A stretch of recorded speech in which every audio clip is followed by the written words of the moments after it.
Hey guys, what's up? Welcome back to Amazing Animals Inc. If this is your first time, please click that subscribe button, click that bell, get notifications when we post new content.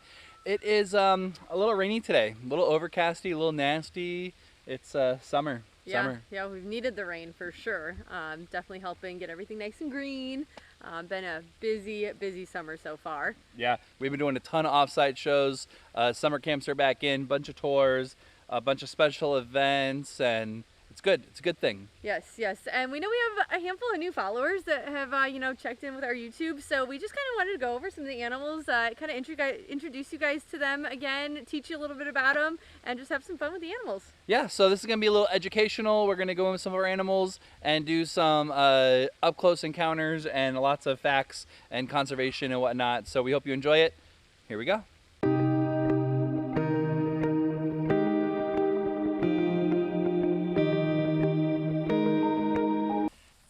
Penelope and PJ right here. These are our capybaras, and capybaras are the largest rodents in the world.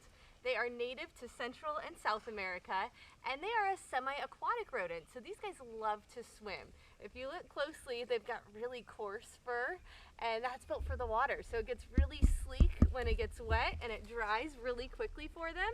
They also have webbed feet, so that's built for the water too, and they can hold their breath for about 5 minutes or so. Now these guys are really social. Most rodents are, so in the wild you'll see capybaras in big groups, big troops of capybaras all hanging out together. So if you listen, you might hear them talking with one another. They make a lot of different vocalizations to communicate. PJ's got a big bump on top of his head there. That's actually a scent gland. So that's another way that they can communicate by scent marking back and forth with each other. And PJ, we got to be retired from one of the big zoos, and he has been enjoying life with us down here in Florida. He got to be a snowbird, and when we got him, we knew we needed a friend, so we got Penelope to be a companion for him because that socialization is so important. So they love each other, they do everything together, and capybaras are herbivores, so you notice they're eating some fresh cut bamboo this morning. They also get a healthy diet with a specialty leaf eater biscuit. These are basically a big guinea pig, and they need vitamin C, so we also give them a special guinea pig diet, and then lots of fresh greens, squash, zucchini, sweet potato, some fruit. So they eat a lot every day. PJ and Penelope are probably between 90 and 100 pounds, and they are full-grown adults, so this is as big as they get.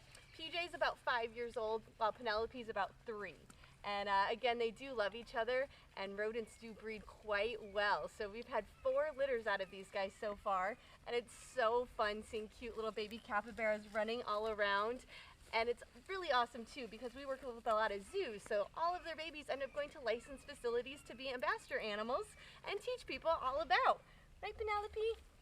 Now, most exotic animals, they really enjoy getting fed, but capybaras are really fun because they are very tactile as well. Sometimes in zoos you'll even see them doing training sessions and reinforcing them just by back scratches. That's how much they love to get loved on. So we do allow guests to come meet our capybaras here. I think they make everybody just feel better. You can't have a bad day when you're sitting here hanging out with capybaras, enjoying their snacks, enjoying their day. They do get some fun zoomies, which is pretty funny to see a big, large capybara just run all around. But we love having PJ and Penelope. We're so happy that they get to be ambassadors and help us educate people all about this amazing species. All right, guys, so I am here with Kiwi, and Kiwi is an African gray, and he's one of the many parrots that live here at Amazing Animals. And parrots are a beautiful group of birds, usually from rainforests, found all over the world. And unfortunately, they're one of the most smuggled animals in the world.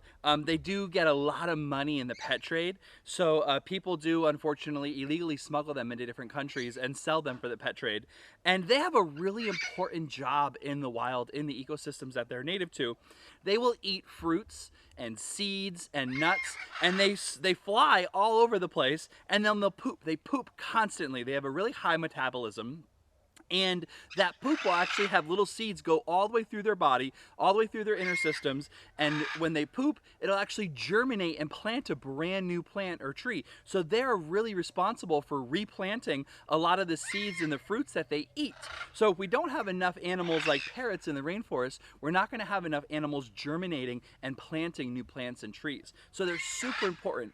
A lot of people do like parrots as pets, and we don't really recommend them as good pets. They live a really long time. A parrot this size can live about 50 years.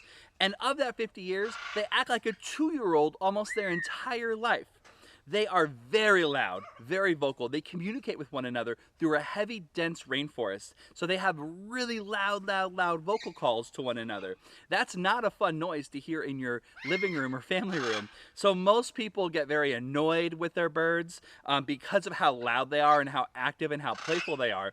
And also, birds are monogamous, meaning that they kind of mate for life. They pick a mate and they stay together their entire lives. The average parrot goes through about 7 different human owners in its lifetime. So that's kind of like a person getting married and divorced 7 times. These animals generally bond to one person, and they're not really good family pets. So if you're a single person, you get a parrot, and then you find someone you want to get married, you fall in love, you move in with someone, you have roommates, you have kids, the bird starts to defend you and want to fight everyone else in the house. So a lot of people do not like them. They do not keep them their entire lives. So it's a huge commitment to get a parrot, but we absolutely love them. We love teaching people about them. And unfortunately, this guy is an endangered species. That means there's less than 10,000 of them left in the wild today. So it's really important that we do everything we can to help protect them and save them in their natural habitats. So this is Bingo, and Bingo is a black tufted marmoset. So he is a small primate species found in South America, and we got Bingo because someone had him as a pet. So he's really cute. I will give him credit, but primates definitely don't make a good pet. He can be a lot of work. He's very stinky, and he gets into everything. And believe it or not, he's only 1 pound, but they do have some impressive little nails and teeth. In the wild, they love eating sap out of trees. So they can tear right through the bark, right through trees, get into all that sap. So they have very sharp nails and teeth to do that. As a pet, they can be very destructive, and they're very smart. They definitely know who their people are, who they've built a relationship with, and they can really be picky and choosy as to who they like. So we are lucky that Bingo has a great relationship with us. We've had him for a few years now, and it's awesome to have him in an outdoor environment. This exhibit's built for him. He's got lots of fun toys. You ate all of the treats, buddy. He's like, where's more treats? And he does have lots of natural enrichment and stimulation out here. So he loves, laying out in the sun.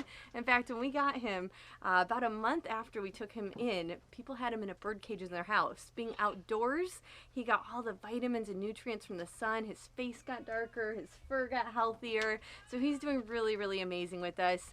We love having him. He's crazy right now. We're waiting for breakfast, had some nice snacks. We always have to do enrichment too with how smart these guys are. They're always needing to think and get into things and do lots of fun things. Right, Bingo?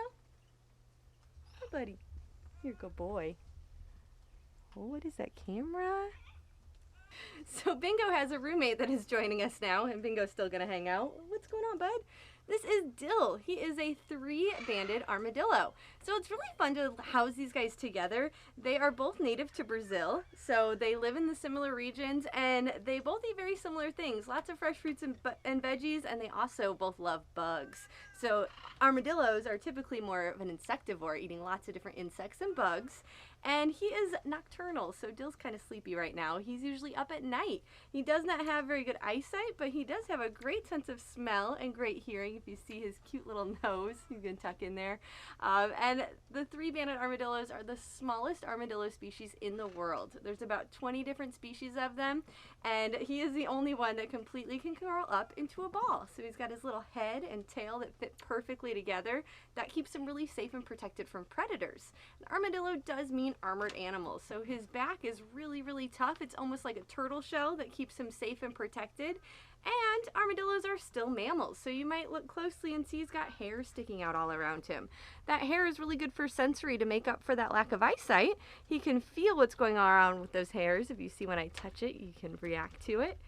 So that's kind of a fun fact about armadillos. Another really fun fact about them is their closest relatives are sloths and anteaters. So you wouldn't really think when you look at them that they might all be related, but they are. They have similar vertebrae structure. They all like to curl up into a ball like that, and they're all found in Central and South America. So we love having Dill and Bingo live together. They get along really well, as you can tell.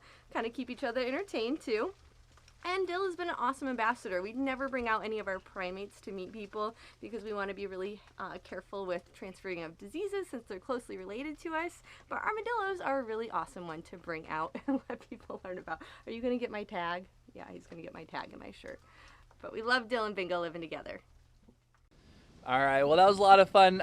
We actually did a ton of animals today, and we kind of can ramble about them. We love them so much. We just get to talking. So we'll probably do this into 2 parts. So this will be part 1, and we have a bunch more animals for the next part. Yes, yes. So much fun. We love having all the animals. We put our blood, sweat, and tears into caring for them and teaching people about them and working on conservation efforts for them. So we hope you guys are enjoying. Yeah. Thank you all. Thank you for the love. Thank you for the support. As always, go out there, do something amazing.